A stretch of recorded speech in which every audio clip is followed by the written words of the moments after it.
بسم اللہ الرحمن الرحیم۔ اعتکاف کرنے والے کو معتکف کہتے ہیں، اور معتکف کی حیثیت اور اللہ تعالیٰ کی نظر میں اس کا مقام سمجھنے کے لیے چند مثالیں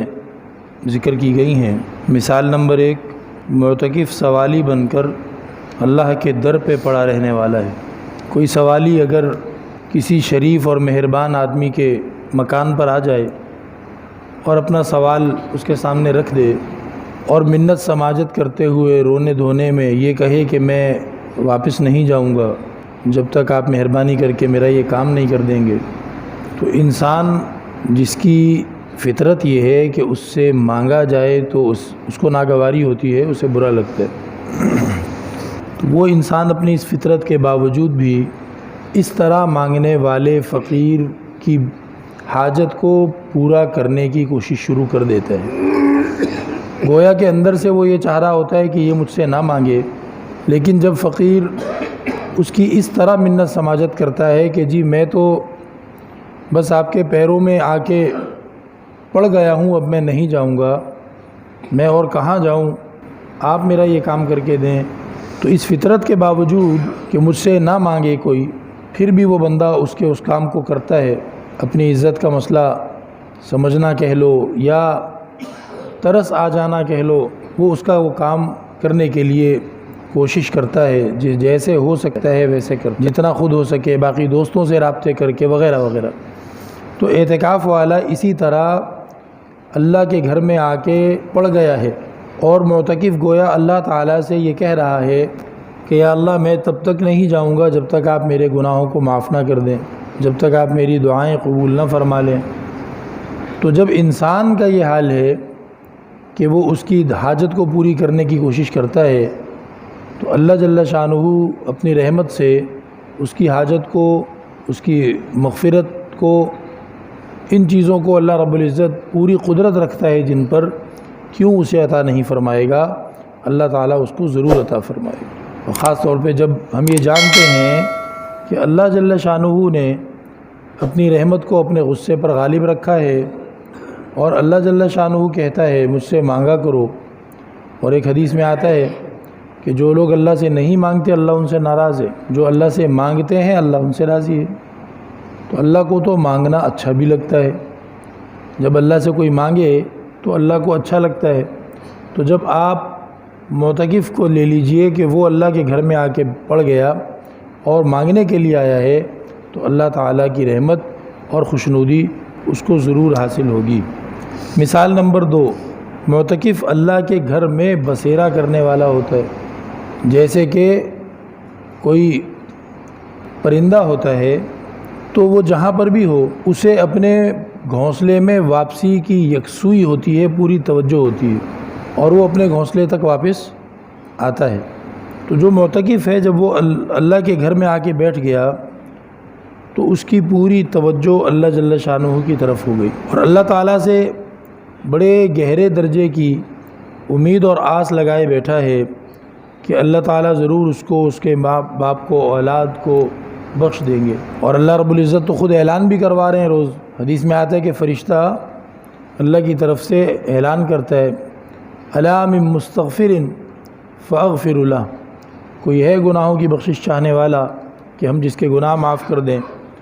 الا هل من مبتل فاعافی، کیا کوئی پریشان حال ہے کہ جس کی ہم پریشانی دور کر کے اسے عافیت دے دیں۔ الا قضا الا قضا، اسی طرح مختلف جملوں کے ذریعے سے فرشتہ اعلان کرتا رہتا ہے کہ کچھ بھی کسی نے مانگنا ہے تو وہ آئے اور اللہ سے مانگے۔ تو بھلا اس مسجد کے ساتھ چپک جانے والے کو اللہ کیوں محروم کریں گے جب اللہ تعالیٰ کھلے عام اعلان کروا رہے ہیں ان کے لیے بھی کہ جو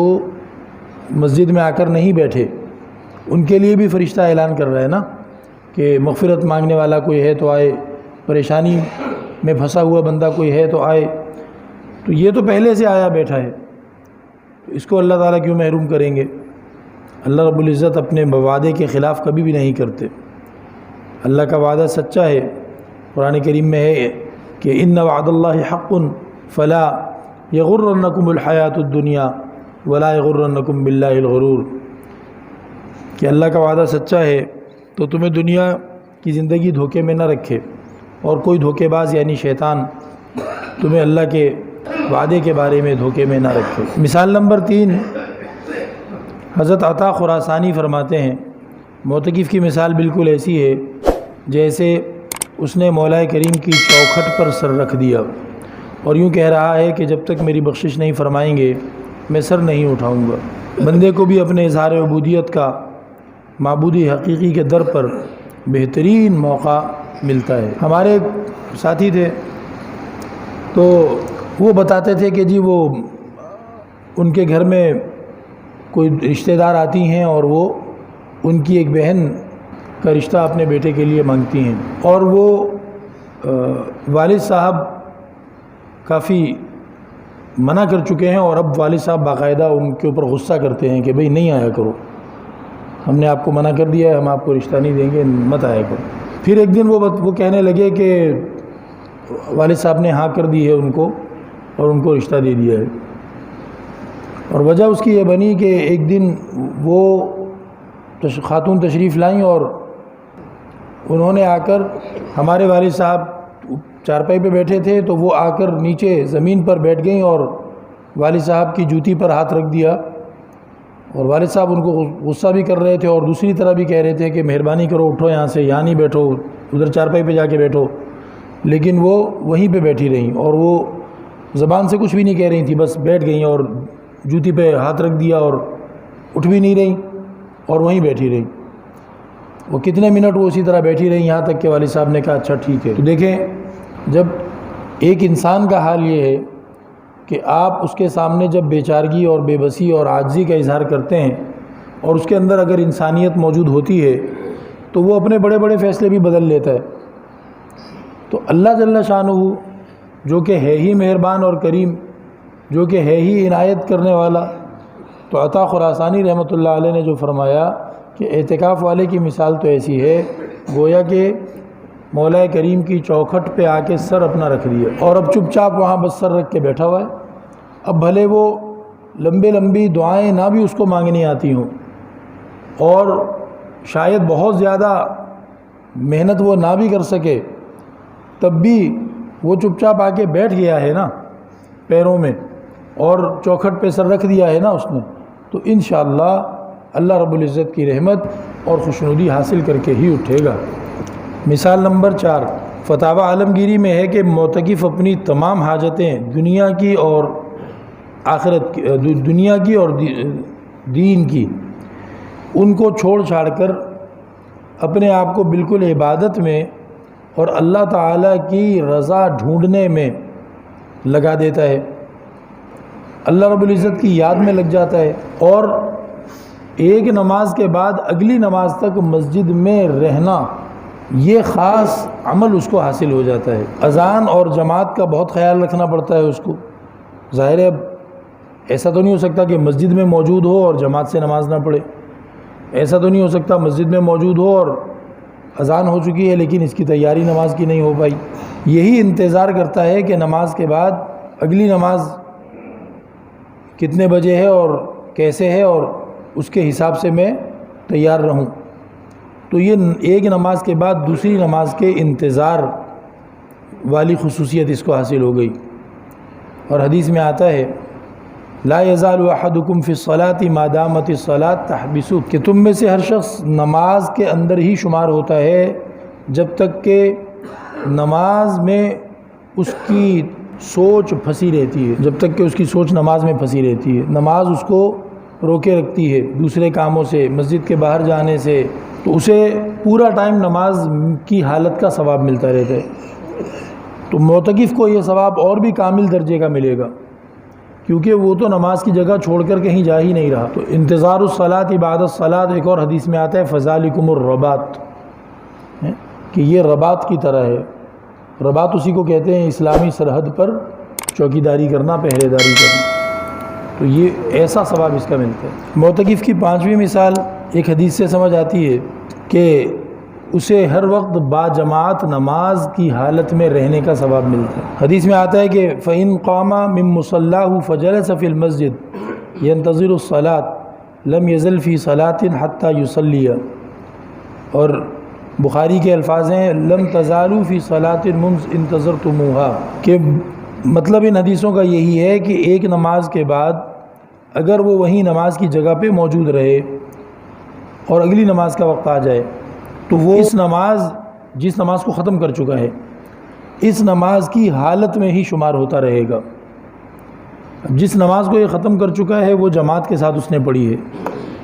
کیونکہ معتکف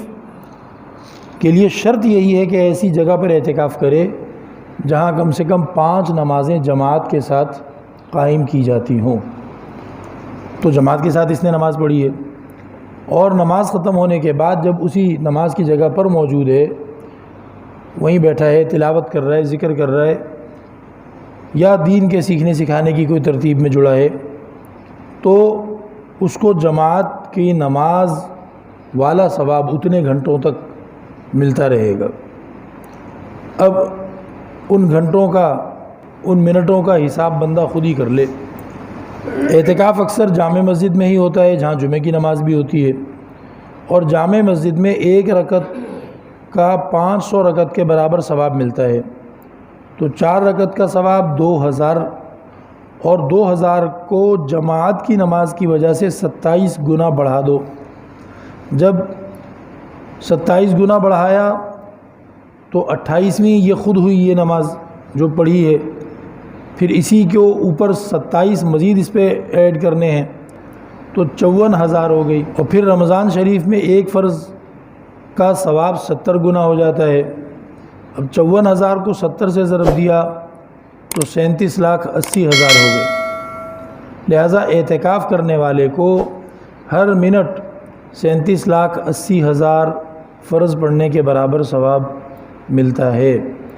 اور فرض صرف تکبیر اولیٰ کا ثواب ہی دنیا اور دنیا کے تمام خزانوں سے بہتر ہے۔ قیامت کے دن اللہ جل شانہ تھوڑے سے عمل سے بھی راضی ہو گئے تو میزان عمل کے نیکی والے پلڑے میں اس عمل کا وزن تمام گناہوں سے زیادہ ہو کر انسان کی نجات کا سبب بن جائے گا۔ یہ تو تھوڑا سا سمجھنے کے لیے بس حساب کتاب بتایا کہ 37 لاکھ اور 80,000 رکعتوں کا ثواب مل رہا ہے، ورنہ اللہ رب العزت کے ہاں عمل پسند آ جانا، عمل قبول ہو جانا شرط ہے۔ کہتے ہیں کہ ایک اللہ والے کہیں جماعت سے نماز پڑھ رہے تھے، اور نماز کے دوران ان کو توجہ ہوئی کہ اچانک مسجد میں ایک نور پھیل گیا۔ اب نماز کے بعد ان کو تلاش ہوئی کہ کیا وجہ ہو سکتی ہے، خوب ادھر ادھر نظر دوڑائی، نہیں سمجھ آیا۔ ایک شخص نظر آیا کہ وہ پریشان ہے، اس سے پوچھا کہ بھئی خیریت ہے؟ تو اس نے کہا کہ جی خیریت ہے۔ بولا نہیں پریشان لگتے ہو؟ کہا کہ آج بہت عرصے کے بعد میری تکبیر اولیٰ چھوٹ گئی، مسجد میں آنے میں لیٹ ہو گیا، تکبیر اولیٰ چھوٹ گئی۔ تو کہا کہ اچھا، تو جب تم پہنچے تھے اور تکبیر اولیٰ نکل چکی تھی تو تم نے کیا کیا تھا؟ اس نے کہا میں نے کیا کیا ہوگا؟ بولا نہیں سوچ کر بتاؤ۔ تو اس نے کہا کہ میں نے افسوس سے کوئی لفظ بولا تھا، میں نے انا للہ و انا الیہ راجعون پڑھا ہوگا، کوئی افسوس کا اظہار کیا تھا کہ ارے یہ کیا ہوا، تکبیر اولیٰ نکل گئی۔ تو وہ کہنے لگے کہ اس تمہارے افسوس کی برکت سے ساری مسجد نور سے بھر گئی تھی، اور اگر میرے بس میں ہوتا کہ میں تم سے اس چیز کا سودا کرتا تو میں اپنی عبادتیں تمہیں دے کر، اور وہ جو تمہیں افسوس اور دکھ ہوا تھا نماز کے نقصان کا، وہ میں تم سے لے لیتا۔ تو بھائی اللہ رب العزت کو تو تکبیر اولیٰ چھوٹنے پر جو بندہ افسوس میں کوئی لفظ بولتا ہے وہ بھی پسند آ جاتا ہے، اور اللہ تعالیٰ اپنے اولیاء کرام کو اس کی نورانیت دکھا دیتے ہیں۔ تو اس لیے گنتی اصل نہیں ہے، لیکن انسان چیزوں کو سمجھ نہیں سکتا اس کے بغیر، اس لیے اللہ رب العزت نے شب قدر کو 1000 مہینے سے افضل بتایا، گنتی کے ذریعے سمجھایا۔ تو اس لیے اعتکاف کے ایک ایک منٹ کو ہم قیمتی بنائیں، ضائع ہونے سے بچائیں، غیبت اور جھوٹ اور فضول گوئی سے پرہیز کریں، موبائل دیکھنے سے پرہیز کریں، اور اس طرح کی تمام چیزیں جو آپ کے اعتکاف کی افادیت کو، اس کے فائدے کو کم کر دینے والی یا خراب کر دینے والی ہیں، ان سے ہم بچیں۔ مثال نمبر 6، اعتکاف کرنے والا ایک طرح سے فرشتوں جیسا ہو جاتا ہے، کیونکہ فرشتوں کے بارے میں قرآن پاک میں ہے لا یعصون اللہ ما امرہم ویفعلون ما یؤمرون، کہ فرشتے اللہ تعالیٰ کی بالکل نافرمانی نہیں کرتے، جو کچھ انہیں حکم دیا جاتا ہے وہ وہی کچھ کرتے رہتے ہیں۔ اور دوسری جگہ اللہ رب العزت کا فرمان ہے کہ یسبحون اللیل والنہار لا یفترون، فرشتے رات دن اللہ کی تسبیح اور تقدیس میں لگے رہتے ہیں اور اس میں سست نہیں پڑتے۔ معتکف بھی ایک طرح سے فرشتوں کے مشابہ ہو جاتا ہے کہ مسجد کے اندر رہنے کی وجہ سے اللہ تعالیٰ کی نافرمانی اور معصیت کے دروازے اپنے اوپر بند کر لیتا ہے، اللہ تعالیٰ کی نافرمانی اور معصیت کے اسباب سے کٹ جاتا ہے اور ان چیزوں کو اپنے آپ سے کاٹ دیتا ہے۔ تو فرشتے بھی معصیت نہیں کرتے اور یہ بھی معصیت نہیں کرتا، کیونکہ معصیت اور نافرمانی والے جو اسباب اور چیزیں تھیں ان سے وہ دور ہو کے مسجد میں آ کے بیٹھ گیا ہے۔ اور پھر اسی طرح جب وہ مسجد میں ہے تو اس کی طبیعت، اس کا ایمان اس سے تقاضا کرتا ہے کہ وہ ہر وقت اللہ کے ذکر میں، دعا میں، درود شریف پڑھنے میں، قرآن کی تلاوت میں اور دین کے سیکھنے سکھانے میں مصروف رہے، تاکہ گھر سے محروم ہو کر اور ایک طرح سے پردیس میں بیٹھ کر کچھ فائدہ تو پھر ہونا، ایسا نہ ہو کہ گھر میں بھی نہیں ہے اور مسجد میں ہونے کا بھی فائدہ نہیں اٹھا رہے۔ کسی عربی شاعر نے کہا ہے کہ اے وہ شخص جو دنیا اور اس کی زینت سے دھوکے میں آ گیا، قسم ہے خدا کی یہ دھوکہ عن قریب ہلاک کر دے گا۔ تو زندگی پر ایسا عاشق ہوا ہے کہ اس سے علیحدہ ہونے کو سوچ نہیں سکتا، جس طرح پانی پہ آ کر واپس جانا ہی نہ چاہتا ہو۔ جانوروں کو لاتے تھے نا پانی کے حوض پہ پانی پلانے کے لیے، تو جانور کو بھی پتہ ہوتا تھا کہ یہاں بس پانی پینا ہے اور پھر واپس جانا ہے، تو جانور بھی وہاں اڑی نہیں کرتے کہ نہیں جی ہم نے ادھر ہی رہنا ہے۔ تو یہ کہاوت ہے کہ پانی پہ آ کر تو واپس جانا ہی ہوتا ہے، اپنے باڑے میں رہنا ہوتا ہے، جانور نے پانی پہ تھوڑی رہنا ہوتا ہے۔ تو یہ بندہ جو دنیا میں آ کر دل لگا بیٹھا ہے اور مرنے کو گوارا نہیں کرتا، یہ کیسی حماقت کر رہا ہے۔ جانور بھی ایسا نہیں کرتے کہ پانی پہ آ کر واپس نہ جانا چاہتے ہوں۔ ہر شخص یقیناً قبر میں جانے والا ہے، چاہے اس کی عمر کتنی لمبی کیوں نہ ہو جائے، چاہے اس کی آرزوئیں کتنی لمبی کیوں نہ ہو جائیں۔ جاگنا ہے جاگ لے افلاک کے سائے تلے، جاگنا ہے تو جاگ لے افلاک کے سائے تلے۔ یہ جو آسمان ہے جب تک تو اس کے سائے میں ہے، جب تک تو آسمان کے نیچے ہے، تب تک تیرے پاس جاگنے کا ٹائم ہے، جاگ لے، کچھ کر لے۔ حشر تک سوتا رہے گا خاک کے سائے تلے، یہاں آرام کیوں کر رہا ہے، یہاں کیوں سو رہا ہے؟ جب قبر میں دفن کر دیا جائے گا خاک کے سائے میں، تو وہاں پھر قیامت تک، حشر تک سوتا رہیے۔ تو یہ معتکف اپنے آپ کو ہمت دلا کے رکھے، جس طرح فرشتے سستی نہیں کرتے اللہ کا ذکر کرنے میں، رات دن اللہ کی تسبیح کرتے ہیں، تو معتکف اپنے آپ کو ہمت دلا کے رکھے کہ بھائی اعتکاف جو میں نے کیا ہے تو سونے کے لیے نہیں کیا ہے، اعتکاف جو میں نے کیا ہے یہ تو اللہ رب العزت کو راضی کرنے کے لیے، ذکر کے لیے، تلاوت کے لیے، اور ایک ایک سیکنڈ کو، ایک ایک منٹ کو نیکیوں میں تبدیل کرنے کے لیے میں نے اعتکاف کیا ہے۔ تو یہ سونے کا ٹائم نہیں ہے، بلکہ یہ اللہ رب العزت کو منانے کا ٹائم ہے۔ تو اس میں آرام پسندی اور جسم کو نیند کراتے رہنا یہ ناکامی والی بات ہوگی، اس سے بہت زیادہ پرہیز کیا جائے۔ مثال نمبر 7، معتکف شہنشاہ کے گھر میں آنے جانے والے کی طرح ہوتا ہے۔ امام عطا ابن ابی رباح جو حضرت امام ابو حنیفہ رحمۃ اللہ علیہ کے مشائخ میں سے ہیں، معتکف کے بارے میں فرماتے ہیں کہ معتکف کی مثال ایسی ہے جیسے کوئی شخص کسی بادشاہ یا وزیر اعظم یا خلیفہ وقت کے پاس آتا جاتا رہتا ہو۔ ایسے شخص کو اگر کوئی ضرورت پیش آئے گی اور عادتاً بادشاہ یا وزیر اس کی اس ضرورت کو بآسانی پورا بھی کر سکتے ہوں گے،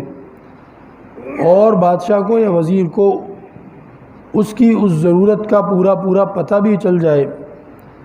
اگر یہ شخص ان کے دروازے پہ جا کے کھڑا ہو اور ضرورت پیش کر دے تو بادشاہ اس کی ضرورت کو ضرور پوری کرے گا۔ اسی لیے لوگوں کو بڑا اعتماد بھی ہوتا ہے، جس کو کہتے ہیں نا، بڑا مان ہوتا ہے لوگوں کو۔ جس کا دوست کوئی کمشنر ہو، جس کا دوست کوئی تھانے دار ہو، تو وہ اپنے اس کمشنر یا تھانے دار دوست سے پوچھے بغیر ہی